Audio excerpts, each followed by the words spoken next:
A nurse is caring for a patient who has been taking diuretic on a long term basis. A fluid volume deficit is suspected. Which assessment finding would be noticed in a patient with this condition. मतलब एक nurse जो है, ठीक है, वो क्या कर रही है, मेनली एक पेशेंट है उसकी केयर कर रही है, और ये पेशेंट जो है वो लंबे समय से क्या ले रहा है, डायरेटिक ले रहा है। अब इस पेशेंट के अंदर क्या मिलता है हमें, फ्लूइड वॉल्यूम डेफिसिट। मतलब इस पेशेंट में क्या है, फ्लूइड वॉल्यूम जो है वो क्या हो गया, इस पेशेंट का कम हो गया है। ठीक है, तो इनमें से कौन सा असेसमेंट फाइंडिंग जो होती है, ठीक है, नर्स जो है उसको क्या करना है, नोटिस करना है। मतलब इस कंडीशन में उसके पेशेंट के अंदर क्या फाइंडिंग मिल सकती है, एक तरह से यही पूछा जा रहा है, जिसको नर्स को क्या करना है, नोटिस करना है, तुरंत उस पर क्या देना है, उसको ध्यान देना है। ए है रेल्स करके है, बी होता है इंक्रीज ब्लड प्रेशर है, सी होता है हमारा डिक्रीज हिमेटोक्रिट लेवल होता है, और डी होता है डिक्रीज सीवीपी। सीवीपी का मतलब है सेंट्रल वीनस प्रेशर। प्रश्न क्या है हमारा, सीधा पूछा गया, एक पेशेंट डायरेटिक ले रहा है, तो सीधा हम कहते हैं कि पेशेंट जो है वो क्या ले रहा है, डायरेटिक्स ले रहा है। डायरेटिक्स जो होते हैं वो मेनली कहाँ एक्ट करते हैं, किडनी के नेफ्रॉन के ऊपर, और किडनी के नेफ्रॉन के ऊपर एक्ट करके क्या करते हैं, ये increase urine output. Urine output जो होता है उसको क्या करते हैं, बढ़ा देते। अब यूरिन आउटपुट को तो बढ़ाएंगे ये, लेकिन उसके साथ ही साथ क्या करेंगे, ये decrease blood volume, fluid volume. Fluid volume जो है वो क्या हो जाएगा, उसके कारण से कम हो जाएगा। मेनली डायबिटिक का काम ये होता है, शरीर से एक्सेस पानी जो होता है उसको यूरिन के द्वारा बाहर निकाल देता है। अब पानी यूरिन के द्वारा बाहर निकल गया, जिससे पानी बाहर निकलता है, फ्लूइड वॉल्यूम जो है वो क्या हो जाएगा, कम हो जाएगा। फ्लूइड वॉल्यूम कम होते ही तुरंत क्या होगा, एक आपको पता है, अगर फ्लूइड वॉल्यूम कम हुआ तो कार्डिक आउटपुट जो है वो भी हमारा क्या होगा, डिक्रीज होगा। और यदि कार्डिक आउटपुट डिक्रीज होता है तो उसके कारण से ब्लड प्रेशर जो होता है, ब्लड प्रेशर, वो भी क्या हो जाएगा, डिक्रीज होगा।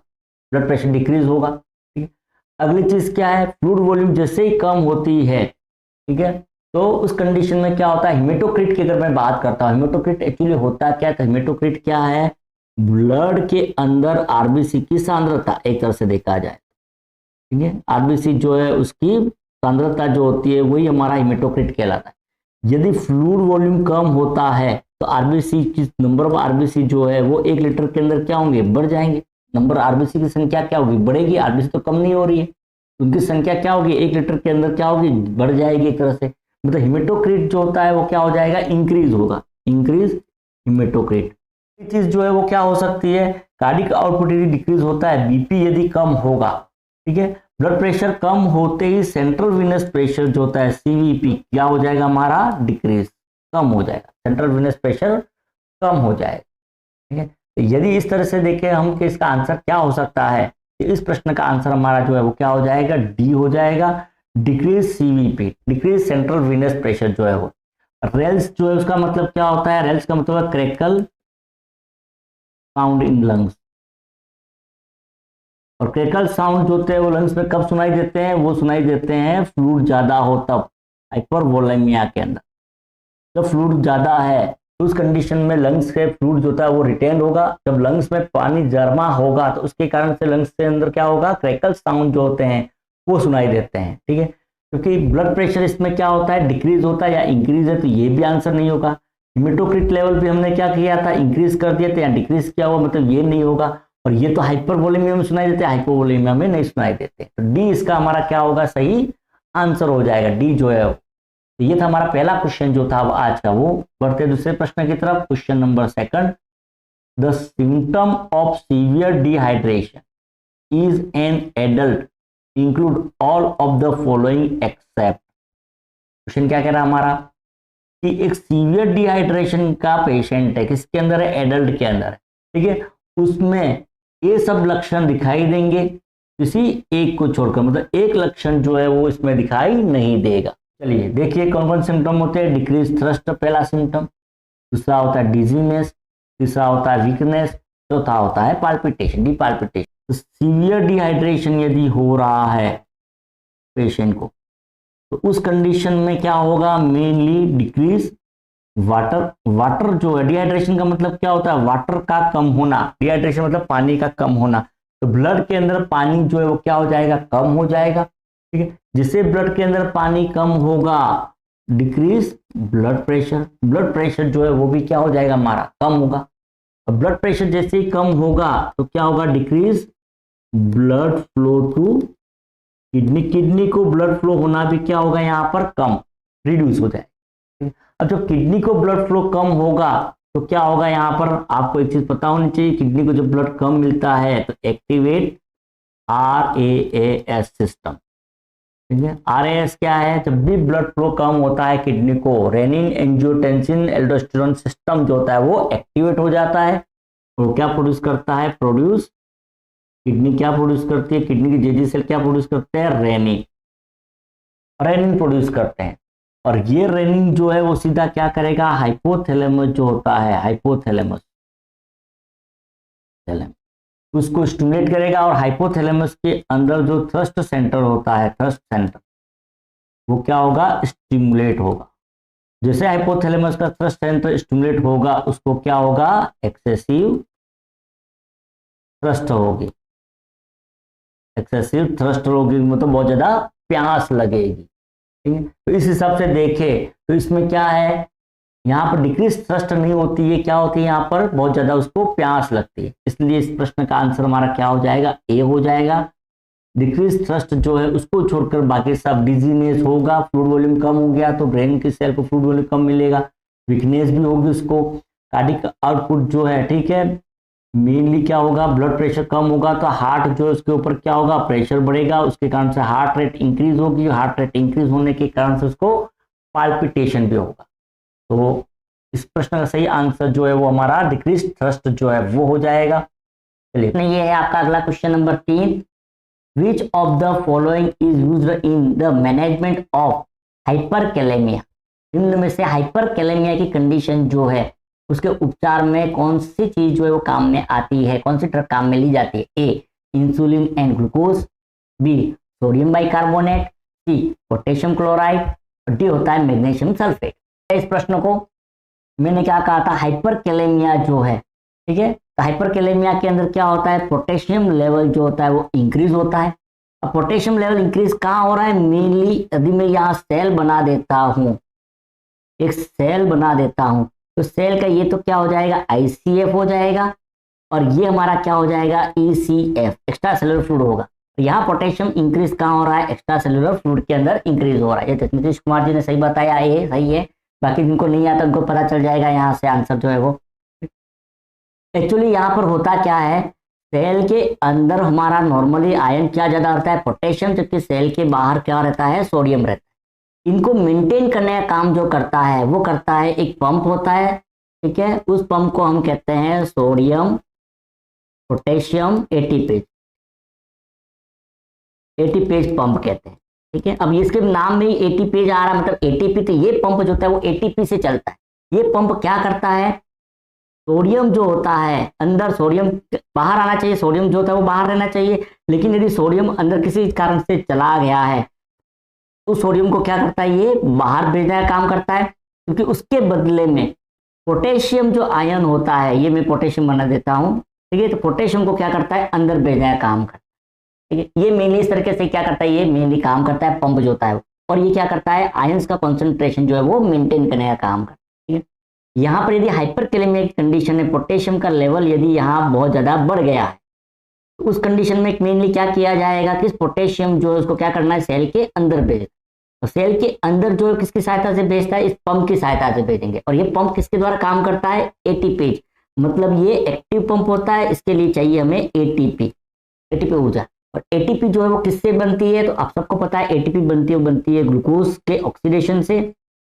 ग्लूकोज जो है उसका जब ऑक्सीडेशन होता है उससे क्या बनती है, हमारी एटीपी बनती है। तो यहाँ पर सेल के अंदर क्या बढ़ाना पड़ेगा, ग्लूकोज, ग्लूकोज जो है वो सेल के अंदर भेजना पड़ेगा। एक तो कि ग्लूकोज जो है उसको क्या करो, सेल के अंदर भेजो ग्लूकोज को, ठीक है।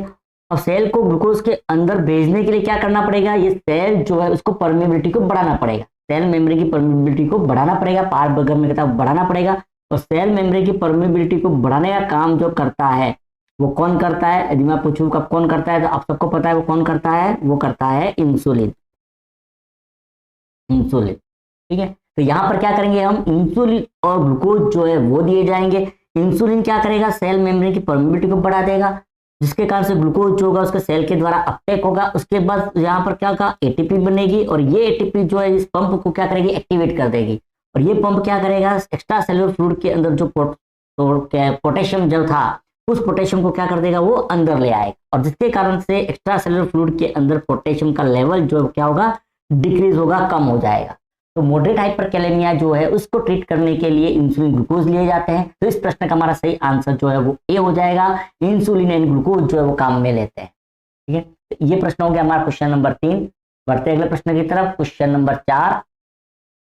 ए nurse prepare to administer IV potassium chloride as prescribed to a patient with hypokalemia, which of the following would not be a part of nurse plan in regard to the preparation and administration of the potassium। ठीक है, मतलब एक nurse जो है, ठीक है, वो क्या कर रही है, एक पेशेंट जो है उसको क्या हुआ है, हाइपोकैलेमिया हुआ, तो उसके लिए क्या तैयार कर रही है, पोटेशियम क्लोराइड जो है KCl, उसको IV देने के लिए प्रिपेयर कर रही है। ठीक है, अब नर्स जो है उसको निम्न में से पोटेशियम क्लोराइड जो उसका क्या करना है, एडमिनिस्ट्रेशन करना है।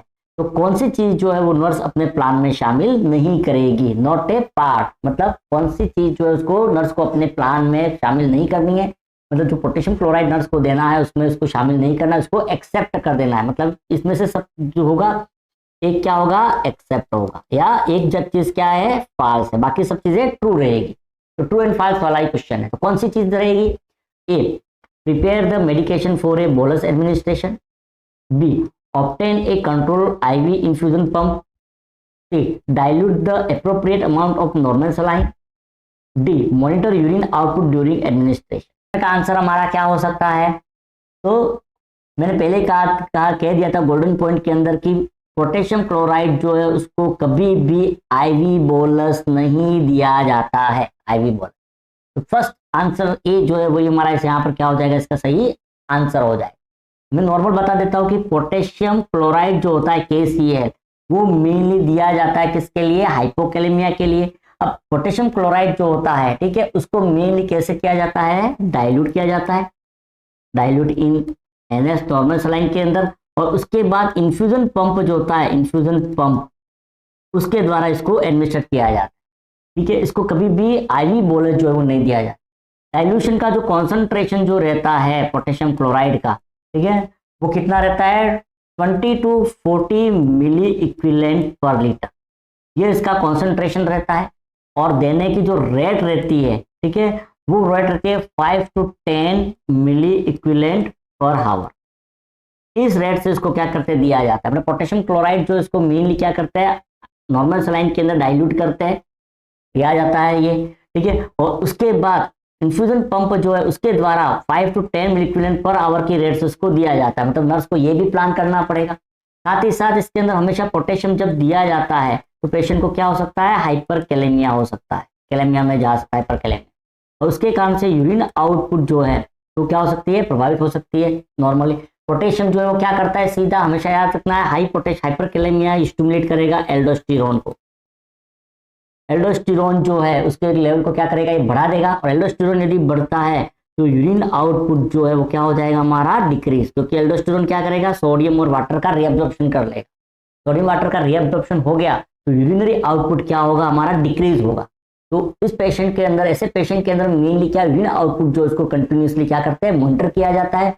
30 ml से बिलो यदि यूरिनरी आउटपुट आ रहा है पर आवर, तुरंत ही फिजिशियन को क्या करना है, इन्फॉर्म करना, पहली चीज। तो दूसरा मॉनिटर किया जाता है, वो की जाती है ECG की मॉनिटरिंग की जाती है। पेशेंट किस कोई हाइपरकैलेमिया में तो नहीं चला गया उसके लिए, क्योंकि पोटेशियम क्लोराइड दे रहे हैं, क्योंकि हाइपरकैलेमिया जो होता है उसके कारण से क्या हो सकता है, कार्डिक अरेस्ट की कंडीशन हो सकती है। तो यहाँ पर डी जो है यूरिन आउटपुट, उसको भी नर्स को क्या करता है, रेगुलरली मॉनिटर करते रहना। तो ए इस प्रश्न का सही आंसर हो जाएगा। ठीक है, उसको क्या नहीं करना है, बोलस एडमिनिस्ट्रेशन के लिए प्रिपरेशन नहीं करना है, उसको प्रिपरेशन करना है IV इन्फ्यूजन के लिए। चलिए बढ़ते अगले प्रश्न की तरफ, क्वेश्चन नंबर 5। प्रश्न को पढ़ना है ध्यान से, उसके बाद इसमें आंसर जो दिया है वो आंसर आपको देना है। तो प्रश्न क्या कह रहा है हमारा, a nurse caring for a group of patient review the electrolyte laboratory result and note a potassium level 5.5 milliequivalent on one patient. The nurse understand which patient are at most risk for the development of a potassium value at this level. मतलब एक nurse जो है वो क्या कर रही है, patient जो है उसकी इलेक्ट्रोलाइट लेबोरेटरी रिजल्ट जो है उसको क्या कर रही है, रिव्यू कर रही है, और उसमें क्या देखती है कि पोटेशियम का लेवल जो है वो 5.5 milliequivalent per litre are. ठीक है, अब नर्स जो है वो क्या समझती है कि कौन सा पेशेंट जो है, ठीक है, वो रिस्क पे रहेगा पोटेशियम की इस लेवल पर, मतलब पोटेशियम का लेवल जो है 5.5 है, तो कौन सा पेशेंट जो है वो रिस्क फैक्टर में रहेगा या रिस्क पे रहेगा। मतलब कोई भी इलेक्ट्रोलाइट इनबैलेंस जो है वो डेवलप होने के रिस्क पे रहता है। तो इस प्रश्न का आंसर क्या हो सकता है, ऑप्शन क्या है हमारा, the patient who has been over using laxative, laxative का बहुत ज्यादा इस्तेमाल कर रहा है वो पेशेंट, या पेशेंट विथ कुशिंग सिंड्रोम, ऐसा पेशेंट जिसको कुशिंग सिंड्रोम हुआ है, ये पेशेंट विथ कोलाइटिस, कोलाइटिस हुआ ऐसा पेशेंट भी होता है, patient who has sustained traumatic burn injury, लगातार बर्न इंजरी हो रही है ऐसा पेशेंट। ठीक है, यहाँ पर सिंपल अगर मैं कहूँ कि पोटेशियम का नॉर्मल वैल्यू आपको पता है वो होती है 3.5 to 5.4 milliequivalent per litre, ये नॉर्मल है। यहाँ पर 5.5 आ गया, ठीक है, इसका मतलब पेशेंट यदि इससे थोड़ा सा और पोटेशियम का लेवल बढ़ रहा है, इसका मतलब पेशेंट किस में जा सकता है, हाइपरकैलेमिया, हाइपरकैलेमिया में जा सकता है। तो अब इसमें से हमें देखना है कि कौन सा पेशेंट जो है हाइपरकैलेमिया में जाने की संभावना ज्यादा रहती है, किसमें पोटेशियम का लेवल इंक्रीज हो सकता है।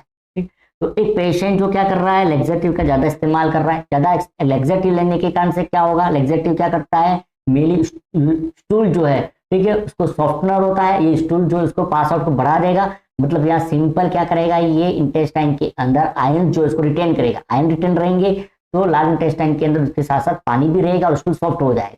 आयन रिटर्न रहेंगे तो वो आयन जो है वो स्टूल के साथ बाहर निकलेंगे, मतलब कुल मिला के कहे तो पोटेशियम जो होता है उसका यहाँ पर क्या होगा, सिक्रेशन होगा, जिसके कारण से स्टूल के द्वारा पोटेशियम बाहर निकलेंगे और ब्लड के अंदर पोटेशियम का लेवल क्या होगा, कम हो जाएगा। मतलब लेग्जेटिव ज्यादा ले रहा है तो उसमें क्या हो सकता है, पोटेशियम का लेवल कम हो सकता है। ठीक है, यहाँ पेशेंट किस कौन सा रिस्क है, हाइपरकैलेमिया वाला, मतलब ये ऑप्शन हमारा नहीं रहेगा। दूसरा पेशेंट जिसको क्या हो रहा है, कुशिंग सिंड्रोम हो रहा है। कुशिंग सिंड्रोम के अंदर मेनली क्या होता है कि एड्रिनल हार्मोन जो होते हैं वो क्या होंगे, इंक्रीज होंगे, और एड्रिनल हार्मोन इंक्रीज होंगे तो एड्रिनल हार्मोन मेनली क्या करते हैं, पोटेशियम का क्या करते हैं, सिक्रेशन, पोटेशियम का सिक्रेशन करते हैं, पोटेशियम का सिक्रेशन करते हैं यूरिनरी आउटपुट के अंदर। जब पोटेशियम का सिक्रेशन होगा तो पोटेशियम यूरिन के द्वारा बाहर निकलेंगे और उसके कारण से ब्लड के अंदर पोटेशियम का लेवल क्या होगा, कम हो जाएगा। तो कुशिंग सिंड्रोम वाला पेशेंट को में भी क्या संभावना रहेगी, हाइपोकैलेमिया की संभावना रहेगी। यहाँ पेशेंट हमारा किस में जा सकता है, हाइपरकैलेमिया में, तो ये तो हाइपोकैलेमिया प्रोड्यूस करेगा, ये भी टेंशन नहीं, हटा दो। ठीक वैसा ही कोलाइटिस के पेशेंट के अंदर मेनली क्या हो सकता है, डायरिया और डिक्रीज पोटेशियम एब्जॉर्प्शन। कोलाइटिस के पेशेंट के अंदर पोटेशियम का एब्जॉर्प्शन जो हो रहा है इंटेस्टाइन के अंदर वो क्या हो सकता है, कम हो सकता है। तो पोटेशियम का एब्जॉर्प्शन कम हुआ तो ब्लड के अंदर पोटेशियम का लेवल क्या होगा, इसमें भी कम होगा, मतलब ये भी हाइपोकैलेमिया में जाएगा, तो ये ऑप्शन भी हमारा नहीं रहेगा। लास्ट ऑप्शन को देख लेते हैं, क्या हो रहा है यहाँ पर, ट्रोमेटिक बर्न हो रहा है। ठीक है, बर्न, जब बर्न होता है तो उसके कारण से क्या होती है, हमेशा सेल इंजुरी होती है।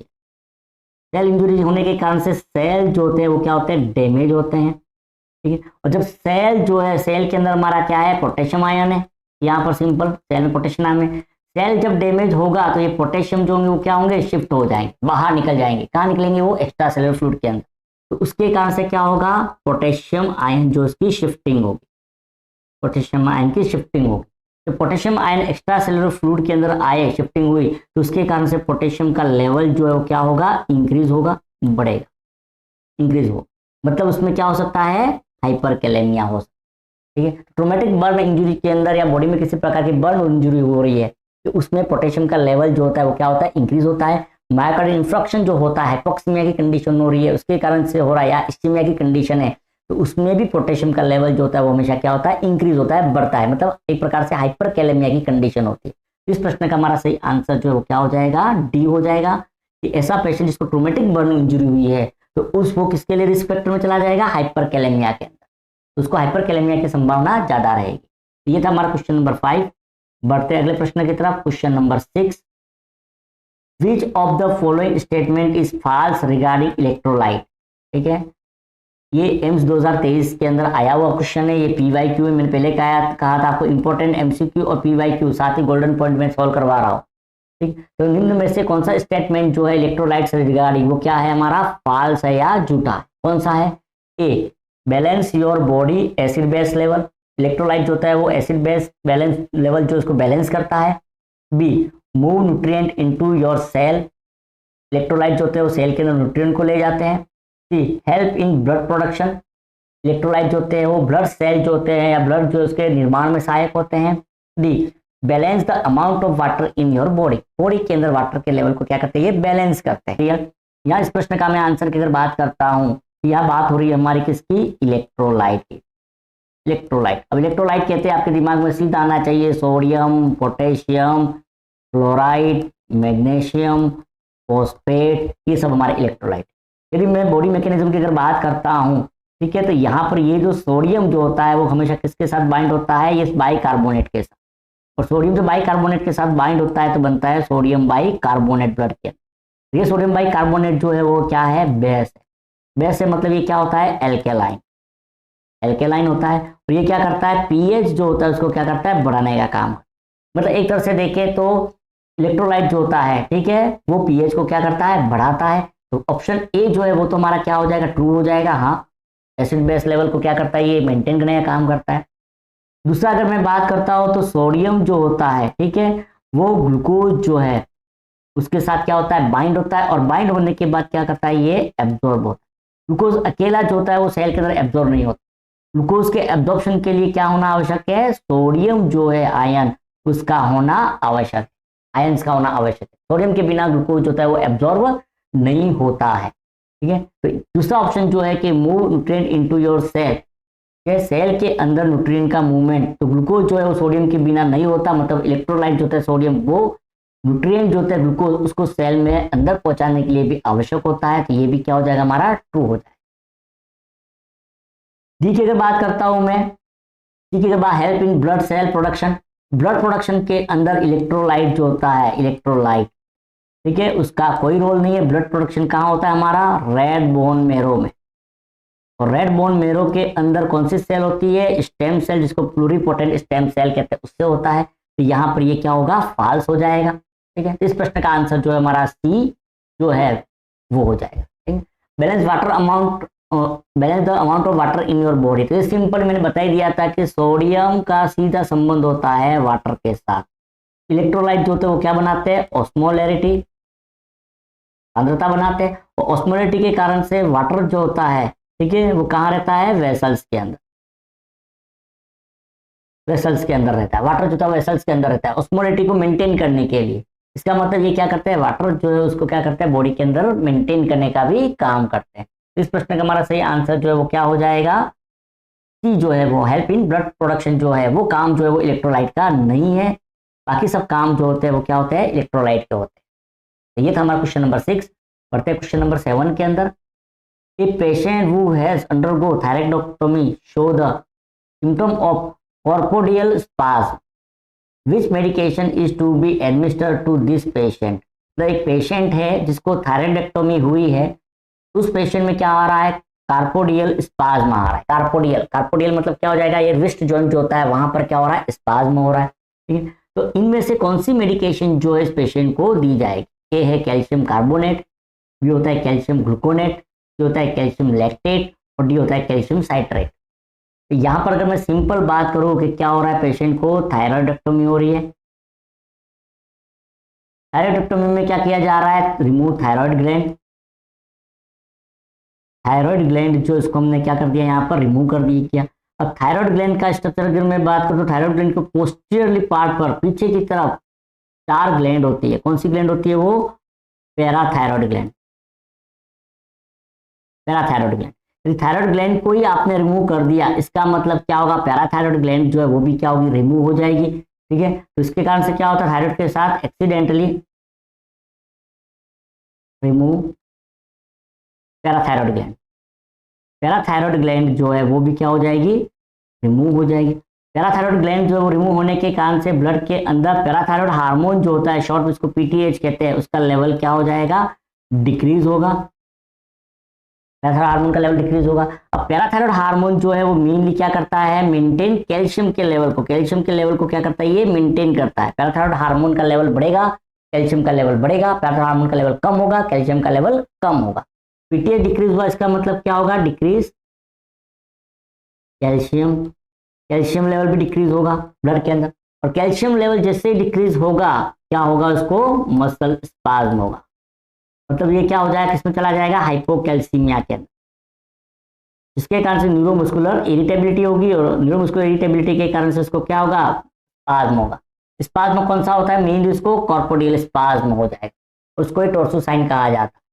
ठीक है, तो यदि ऐसा मिलता है पेशेंट को, ठीक है, तो उस समय इसको ट्रीट करने के लिए क्या करना पड़ेगा, मेनली रैपिडली क्या करना पड़ेगा, रैपिडली करेक्ट करना पड़ेगा, रैपिडली करेक्ट करना पड़ेगा। और रैपिडली करेक्ट जो करता है कैल्शियम के लेवल को, वो होता है कैल्शियम ग्लूकोनेट। कैल्शियम ग्लूकोनेट जो होता है वो क्या करता है, रैपिडली क्या करता है, करेक्ट करता है। बाकी ये जो चीजें होती है, कैल्शियम कार्बोनेट, लैक्टेट साइट्रेट, ये सब कैसे दी जाती है, ओरल दी जाती है, ये सभी ओरली दी जाती है, माउथ के द्वारा दी जाती है। ठीक है, लेकिन ये सभी क्या करते हैं, स्लोली धीरे धीरे कैल्शियम के लेवल को बढ़ाती है। मतलब धीरे धीरे माइल्ड है, हाइपोकैल्सीमिया माइल्ड कंडीशन के अंदर है, और लंबे समय से कैल्शियम के लेवल को बढ़ाना, मतलब आराम से बढ़ाना है, तो फिर ये दे सकते हैं ओरली। रैपिडली यदि बढ़ाना है, सीवियर हाइपोकैल्सीमिया चला गया, स्पाज्म हो रहा है उसको, उस कंडीशन में रैपिडली बढ़ाना पड़ेगा। रैपिडली बढ़ाना है तो उसके लिए कैल्शियम ग्लूकोनेट जो है वो एडमिनिस्टर किया जाता है। तो इस प्रश्न का सही आंसर हमारा जो है वो क्या हो जाएगा, बी हो जाएगा, कैल्शियम ग्लूकोनेट जो है वो। क्वेश्चन नंबर 8वां करते हैं। क्वेश्चन 8 क्या कह रहा है हमारा, a nurse review the serum phosphorus level and note that the client level is 2 mg/dl, which condition most likely caused the this serum phosphorus level। ना एक नर्स जो है वो क्या कर रही है, सीरम फॉस्फोरस लेवल जो है उसको मॉनिटर कर रही है, और पेशेंट में कितना आ रहा है, 2 mg/dl आ रहा है। तो निम्न में से कौन सी कंडीशन जो है वो सीरम फॉस्फोरस के इस लेवल के लिए जिम्मेदार है। ए है एल्कोहलिज्म, बी होता है हाइपोपैराथायरॉयडिज्म, सी होता है ट्यूमर लाइसिस सिंड्रोम, और डी होता है रीनल इनसफिशियंसी।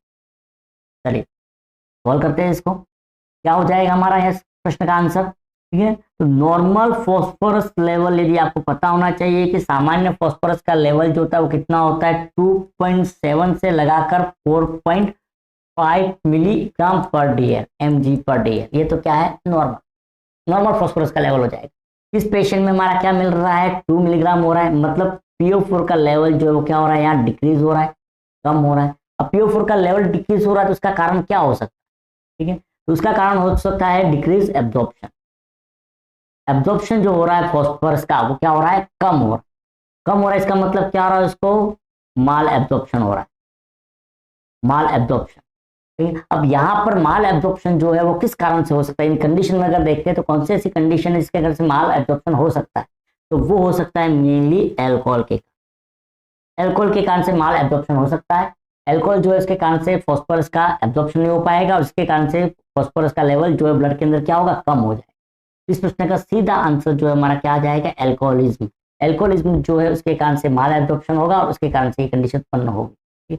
हाइपोपैराथायरॉयडिज्म के अंदर कहूं मैं तो क्या होता है, कैल्शियम का लेवल जो है वो क्या होता है, कम होता है। ये कैल्शियम का लो लेवल होता है वो सीधा डायरेक्टली PO4 के लेवल को क्या करता है, इंक्रीज करता है, क्योंकि ये कैल्शियम और फॉस्फोरस दोनों एक दूसरे के विपरीत काम करते हैं। कैल्शियम कम होगा तो फॉस्फोरस बढ़ेगा, कैल्शियम बढ़ेगा तो फॉस्फोरस कम हो जाए, ठीक है। ट्यूमर लाइसिस सिंड्रोम कंडीशन जो होती है, ठीक है, तो उसमें क्या होता है, ट्यूमर जो उसका लाइसिस होता है ब्रेकडाउन होता है, ब्रेकडाउन होने पर क्या होगा, PO4 होता है वो सेल के अंदर होता है, वो बाहर रिलीज होगा, शिफ्ट होगा, और शिफ्ट होने के कारण से PO4 का लेवल क्या होगा, यहाँ पर बढ़ेगा, इंक्रीज हो जाएगा सीधा, ठीक है। रीनल इंसफिशियंसी अगर मैं कहूँ तो रीनल इंसफिशियंसी में भी क्या होगा, मेनली किडनी जो है से PO4 जो है उसका एक्सक्रीशन जो हो रहा है, एक्सक्रीशन वो क्या होगा, डिक्रीज होगा, कम होगा। और जब एक्सक्रीशन कम हो रहा है तो PO4 का लेवल क्या होगा, यहाँ पर भी इंक्रीज होगा। ये तीनों कंडीशन जो है उसमें PO4 का लेवल इंक्रीज होता है। एल्कोहलिज्म की कंडीशन में PO4 का लेवल कम होता है। तो ये था हमारा क्वेश्चन नंबर 8 जो था वो। बढ़ते अगले प्रश्न की तरफ, क्वेश्चन नंबर 9।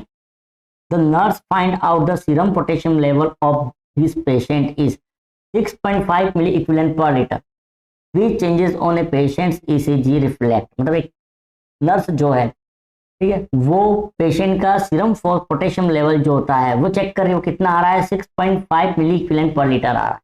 तो इस पेशेंट के अंदर ECG के अंदर क्या चेंजेस आ सकते हैं, A tall P wave, B narrow QRS complex, C tall peaked T wave, D होता है नॉर्मल PR इंटरवल। क्या आ सकता है, तो सबसे पहले तो अपन नॉर्मल का देखते हैं कि PO4 का लेवल है क्या, तो नॉर्मल पोटेशियम का लेवल मैंने जस्ट बता दिया था 3.5 to 5.4 milliequivalent per litre. यदि 5.4 से 6.4 होता है तो ये कहलाता है हमारा माइल्ड हाइपरकैलेमिया। यदि 6.5 से 7.5 होता है तो वो कहलाता है हमारा मॉडरेट हाइपरकैलेमिया, और 7.5 से एबो है तो वो कहलाता है हमारा सीवियर हाइपरकैलेमिया। ठीक है, यहाँ पोटेशियम का लेवल जो है वो कितना 6.5 है, मतलब मॉडरेट हाइपरकैलेमिया में चला गया पेशेंट। क्या हो रहा है यहाँ पर? हाइपरकैलेमिया। अब बात हो रही है यहाँ ईसीजी की। तो ईसीजी के अंदर मैं सिंपल आपको शॉर्ट में, डिटेल में ईसीजी तो आपको मैं पढ़ाऊंगा अलग से चैप्टर में, या शॉर्ट में बता देता हूँ ईसीजी में होता क्या है। ईसीजी के अंदर क्या होता है, मेनली सबसे पहले तो हमारी बनती है पी वेव। पी वेव बनती है, वो बनती है एट्रियम जो उसके अंदर डीपोलराइजेशन के कारण से बनती है। इम्पल्स जाती है एट्रियम, और एट्रियम की मायोकार्डियम जो होती है उसके अंदर कॉन्ट्रैक्शन होता है, उसके कारण पी वेव बनती है। अब यहाँ से ये जो इम्पल्स होती है, ठीक है, वो एट्रिया से पहुंचती है एवी नोड को, और एवी नोड से पहुंचती है ये बंडल ऑफ हीस और पर्किंजे फाइबर। ठीक है, पर्किंजे फाइबर में जैसे ही पहुंचती है वहां पर क्या बनता है, एक टू वेव बनता है, मतलब सेप्टम के अंदर डीपोलराइजेशन होता है। उसके बाद फिर यही इम्पल्स जो है वो किस में जाती है, वेंट्रिकल की मायोकार्डियम में जाती है, जिसके कारण से क्या बनता है, आर। ठीक है, मतलब वेंट्रिकल की मायोकार्डियम में क्या होगा, डीपोलराइजेशन लेफ्ट और राइट वेंट्रिकल के अंदर, और उसके कारण से क्या बन जाएगी, यहाँ पर आर वेव बनती है। ठीक है, और साथ ही बनता है उसके बाद ऊपर की तरफ जाएगा तो एस वेव बनती है। ये क्यूआरएस कॉम्प्लेक्स जो बन रहा है वो हमारा वेंट्रिकल के डीपोलराइजेशन के कारण से बनता है। ठीक? और उसके बाद वापस क्या होता है, ये वेंट्रिकल की मसल्स होती है वो क्या होती है, रिलैक्स होती है। रिलैक्स होती है इसका मतलब क्या होता है, रिपोलराइजेशन, और उस समय बनता है टी वेव बनती है। ये मेनली हमारे ईसीजी की नॉर्मल बेसिक मैंने आपको बता दिया कि क्या बनती है। ठीक है, यहाँ पर टी वेव जो बनती है वो बनती है हमारी रिपोलराइजेशन में, रिपोलराइजेशन के अंदर। अब हमेशा एक चीज याद रखना कि मायोकार्डियम जो होती है, मायोकार्डियम, ठीक है, मायोकार्डियम के अंदर जब भी सोडियम आयन का इनफ्लक्स होगा, इन होते हैं, तब क्या होता है, डिपोलराइजेशन। और उसके बाद पोटेशियम आयन जो थे सेल के बाहर निकलते हैं, आउट होते हैं, तब होता है रिपोलराइजेशन। रिपोलराइजेशन मतलब पोटेशियम का सीधा संबंध जो होता है हमारा वो किससे होता है, रिपोलराइजेशन से होता है पोटेशियम का। यदि हाइपरकैलेमिया की कंडीशन है, हाइपरकैलेमिया की, तो उसमें प्रॉब्लम कहाँ आएगी, रिपोलराइजेशन के अंदर आएगी। रिपोलराइजेशन कब बनता है, वेंट्रिकल के अंदर, टी वेव के अंदर। इसका मतलब जो चीज हमें दिखाई देगी मेनली वो किसमें दिखाई देगी, टी वेव के अंदर दिखाई देगी। पी वेव, क्यूआरएस कॉम्प्लेक्स और पीआर इंटरवल में वो चीज नहीं दिखाई देगी। होता क्या है यहाँ पर, पोटेशियम यदि सेल के बाहर ज्यादा है, पोटेशियम का लेवल सेल के बाहर ज्यादा है, तो यहाँ पोटेशियम सेल से अंदर बाहर आने में क्या लगेगा, टाइम लगेगा। ज्यादा टाइम लगने के कारण से पोटेशियम जो है वो अंदर बढ़ जाएंगे, और वोल्टेज जो है वो क्या होगा, इंक्रीज होगा। वोल्टेज इंक्रीज होने के कारण से ये टी वेव जो है वो हमारी कैसी हो जाएगी, टॉल हो जाएगी, टॉल हो जाएगी, लंबी हो जाएगी टी वेव। तो सी हमारे इस प्रश्न का क्या हो जाएगा, सही आंसर होगा। टॉल पिक्ड टी वेव जो है वो सही आंसर हो जाए। बाकी मैंने पहले बता दिया, ईसीजी के बारे में अलग से चैप्टर लूंगा जिसमें गोल्डन पॉइंट और मल्टीपल चॉइस क्वेश्चन सॉल्व करवाऊंगा अलग क्लास के अंदर। आज मैं ले रहा हूँ सिर्फ फ्लूइड एंड इलेक्ट्रोलाइट के गोल्डन पॉइंट और multiple choice question. Question number 10, the nurse is caring for a patient with active kidney injury, which of the following action should the nurse take to obtain the most accurate assessment of fluid balance for the patient। एक nurse जो है वो क्या कर रही है, एक patient जो है जिसको एक्टिव किडनी इंजुरी हो रही है, ठीक है, उसकी क्या कर रही है, देखभाल कर रही है, केयर कर रही है। ठीक है, अब नर्स जो है इस पेशेंट जो है उसके अंदर कौन सा एक्यूरेट असेसमेंट जो है वो मोस्ट इंपॉर्टेंट रहेगा, जिससे नर्स को उस पेशेंट का फ्लूइड बैलेंस जो है वो पता चले। मतलब कौन सा असेसमेंट जो नर्स करती है जिससे उसका फ्लूइड बैलेंस जो है वो पता चले। ए डॉक्यूमेंट वर्डिंग पैटर्न, मतलब उसका वर्डिंग पैटर्न जो है यूरिन कैसे पास आउट कर रहा है उसको डॉक्यूमेंट करना। बी है ऑब्टेन डेली वेट, प्रतिदिन उसका वजन जो है उसका मापन करना। सी होता है review laboratory studies, laboratory studies जो है उसको रिव्यू करना। डी होता है ऑब्जर्व स्किन टर्गर, उसके स्किन टर्गर जो है स्किन टर्गर उसको ऑब्जर्व करना। ठीक है, तो क्या करेगी, तो यहाँ पर सिंपल है active kidney injury. Active kidney injury के अंदर क्या होगा, मेनली ग्लोमेरुलर जो होता है, ग्लोमेरुलर वो डैमेज हो जाएगा। जब ग्लोमेरुलर डैमेज होगा तो फिल्ट्रेशन की रेट जो है GFR जिसको कहते हैं ग्लोमेरुलर फिल्ट्रेशन रेट, वो क्या हो जाएगी, डिक्रीज हो जाएगी। ग्लोमेरुलर फिल्ट्रेशन डिक्रीज होगी, और जैसे ये डिक्रीज हो गई तो यूरिन का निर्माण, जो यूरिन फॉर्मेशन की प्रक्रिया जो है वो क्या हो जाएगी, कम हो जाएगी, डिक्रीज होगी। अब यूरिन फॉर्मेशन, जो यूरिन निर्माण की प्रक्रिया यदि कम होती है तो क्या होगा, आप खुद सोचो। यूरिन क्या करता है, बॉडी से एक्सेस वाटर को बाहर निकाल देता है। या यूरिन का निर्माण कम हो गया, शरीर से पानी निकलना क्या हुआ, बाहर कम हो गया। उसके कारण से क्या होगा, वाटर एंड सोडियम का क्या होगा, रिटेंशन होगा। रिटेंशन, वाटर और सोडियम का क्या होगा, रिटेंशन होगा। मतलब बॉडी के अंदर वाटर का लेवल क्या होगा, एक्सेस हो जाएगा। ठीक है, ऑलरेडी मैं गोल्डन पॉइंट के अंदर आपको बता चुका था कि 1 लीटर फ्लूइड जो है वो इसको इंडिकेट करता है, कितना वजन बढ़ाता है, 1 kg वेट को बढ़ाने का काम करता है। 1 लीटर फ्लूइड 1 kg वजन को बढ़ाने का काम करता है। यदि उसके अंदर वाटर का रिटेंशन हो रहा है और 2 लीटर फ्लूइड जो है वो भी यदि रिटेन हो गया, तो उस पेशेंट का वजन सीधा कितना बढ़ जाएगा, 2 किलो। यदि 2 किलो वाटर का लॉस होता है तो 2 किलो कम हो जाएगा। 2 किलो पानी यदि इकट्ठा हो रहा है बॉडी के अंदर तो 2 किलो वजन जो है वो क्या होगा, रेज हो जाएगा। मतलब क्या होगा, इसके अंदर सडन वेट गेन होगा। उसके अंदर क्या होगा, सडन वेट गेन, अचानक से वजन जो है वो क्या होगा, बढ़ जाए। किसी का वजन अचानक बढ़ गया, फूल गया, तो खुश नहीं होना है कि वो मोटा हो रहा है, हो सकता है उसके अंदर क्या हो, किडनी की कोई समस्या हो। यहाँ किडनी प्रॉब्लम के अंदर वेट गेन होगा। तो नर्स जो उसको क्या करना पड़ेगा, सबसे अच्छा है कि उसको क्या करे, प्रतिदिन डेली वेट को क्या करती रहे, मॉनिटर करती रहे। वजन से उसको पता चलेगा कि पेशेंट की किडनी बराबर काम कर रही है कि नहीं कर रहा। यदि सडन वेट गेन हो रहा है, सडन वेट गेन, इसका मतलब क्या है, पेशेंट के अंदर ARF हो गया, किडनी जो है वो रीनल फेलियर हो सकता है, किडनी जो है इंजरी हो सकती है। तो इस प्रश्न का आंसर हमारा जो होगा वो क्या हो जाएगा, बी, ऑब्टेन डेली वेट हो जाए। ये था हमारा क्वेश्चन नंबर 10। बढ़ते अगले प्रश्न की तरफ। Question number 11, which plasma protein determine oncotic pressure. निम्न में से कौन सा प्लाज्मा प्रोटीन जो है वो ऑन्कोटिक प्रेशर को डिटरमाइन करता है, ए एल्बुमिन, बी ग्लोबुलिन, सी फाइब्रिनोजन, डी प्रोथ्रोम्बिन। यदि आपको आंसर पता है तो कमेंट बॉक्स में आप लिख दीजिए, अदरवाइज मैं आंसर बता रहा हूँ आपको। ऑन्कोटिक प्रेशर का मतलब क्या होता है, प्रोटीन जो होते हैं, प्रोटीन के मॉलिक्यूल्स,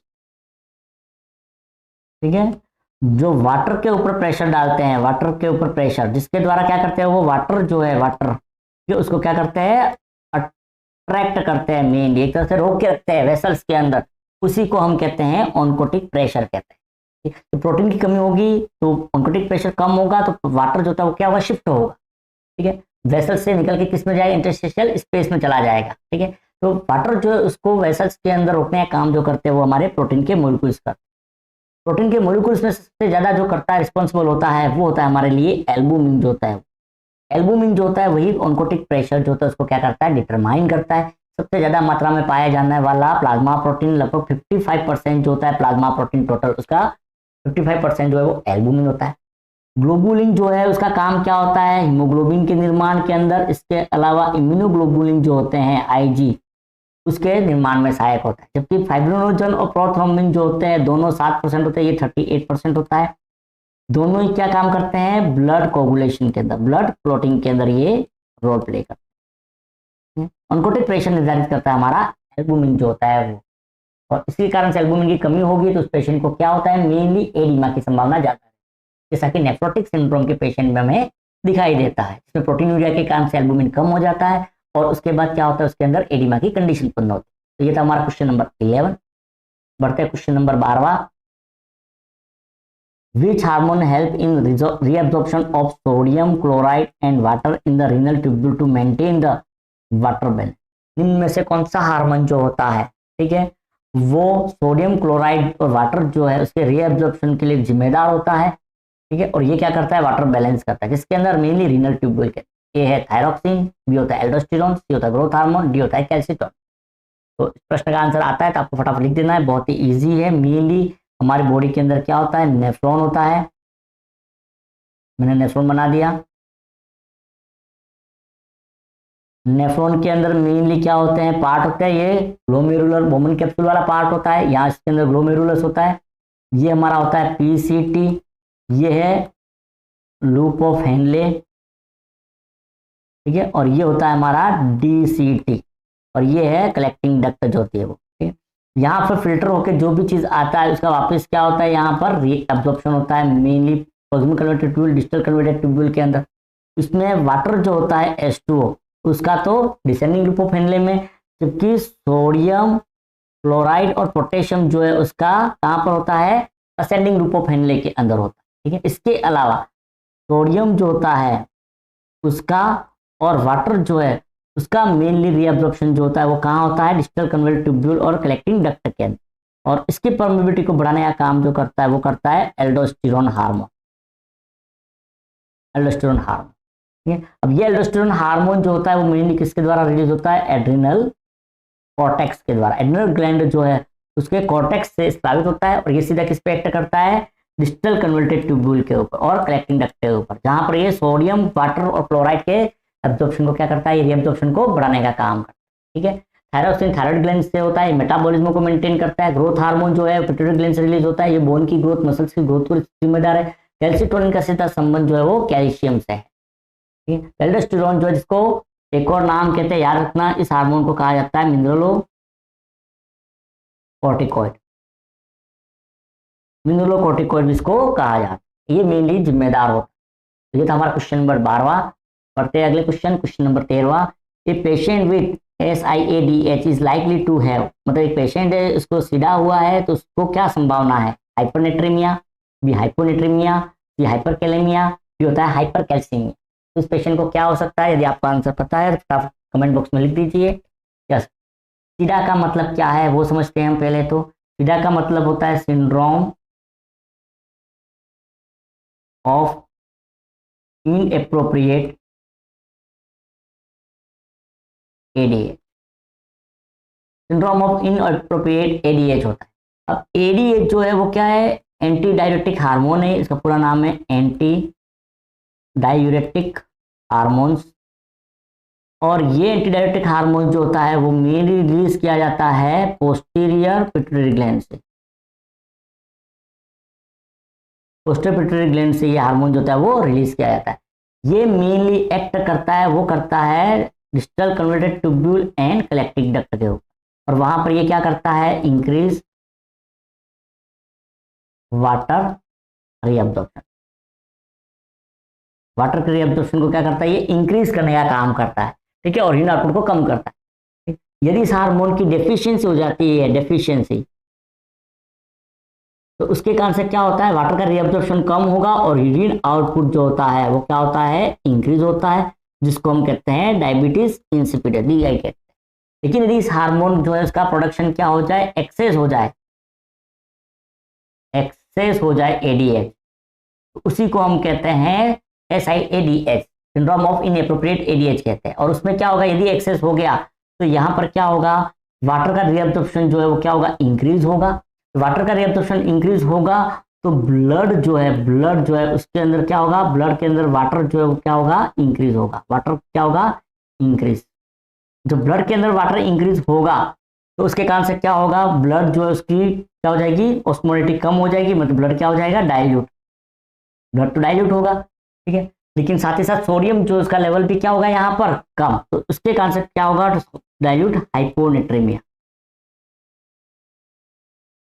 डाइल्यूट हाइपोनेट्रीमिया की कंडीशन यहाँ पर उत्पन्न होगी, ठीक है। तो ये क्या करता है, सोडियम जो है उसका रीअब्जॉर्प्शन होने नहीं देता, कॉन्सेंट्रेटेड यूरिन जो होता है वो बाहर निकालेगा, वाटर आएगा, वाटर का लेवल तो बढ़ेगा लेकिन सोडियम का लेवल उसके बनिस्बत क्या हो जाएगा, कम, ऑस्मोलिटी क्या होगी, कम हो जाएगी। और उसके कारण से क्या होगा, यूरिन जो है या ब्लड जो है उसमें क्या होगा, डाइल्यूशन होगा और साथ ही साथ सोडियम की कमी, मतलब हाइपोनेट्रीमिया हो, ठीक है। तो इस प्रश्न का सही आंसर क्या होगा हमारा, बी हाइपोनेट्रीमिया। तो सीधा पेशेंट जो इसके अंदर क्या हो सकता है, हाइपोनेट्रीमिया जो है वो होने की संभावना रहती है। अगला प्रश्न, question number 14, increase serum chloride level are seen in all of the following except, मतलब सीरम क्लोराइड का लेवल जो होता है वो सब में दिखाई देता है, एक को छोड़कर, किसमें, renal tubular acidosis, fever diarrhoea, water intoxication और डी होता है कुशिंग सिंड्रोम। तो किसके अंदर सीरम क्लोराइड का लेवल इंक्रीज मिलता है, तो प्रश्न का सीधा आंसर जो होता है वो होता है हमारा वाटर इंटॉक्सिकेशन। वाटर इंटॉक्सिकेशन जो होता है मतलब एक्सेस वाटर होता है, तो उस कंडीशन में क्या होता है, सीरम क्लोराइड का लेवल जो होता है वो कम हो जाता है, डिक्रीज हो जाता है। तो एक प्रश्न तो ये हो गया। चलिए लास्ट प्रश्न आज का, first priority in symptomatic severe hyponatremia with seizure, मतलब एक पेशेंट है उसको क्या हो रहा है, सिम्टोमेटिक हाइपोनेट्रीमिया हो रहा है, ये सीवियर हाइपोनेट्रीमिया हो रहा है और उसको क्या आ रहा है, सीजर। हाइपोनेट्रीमिया का मतलब क्या हो गया, सीवियर सोडियम लेवल जो है वो क्या हो रहा है, डिक्रीज हुआ। फर्स्ट प्रायोरिटी क्या रहेगी, ए ओरल साल्ट, बी 0.45% NS, जो होता है 3% हाइपरटोनिक सैलाइन, और डी होता है D5W 5% एक्सट्रोज वाटर। इस प्रश्न का सही आंसर क्या होगा, यदि आपको पता है तो कमेंट बॉक्स में आप लिख दीजिए, अदरवाइज मैं क्वेश्चन जो इसको सॉल्व करवा रहा हूँ।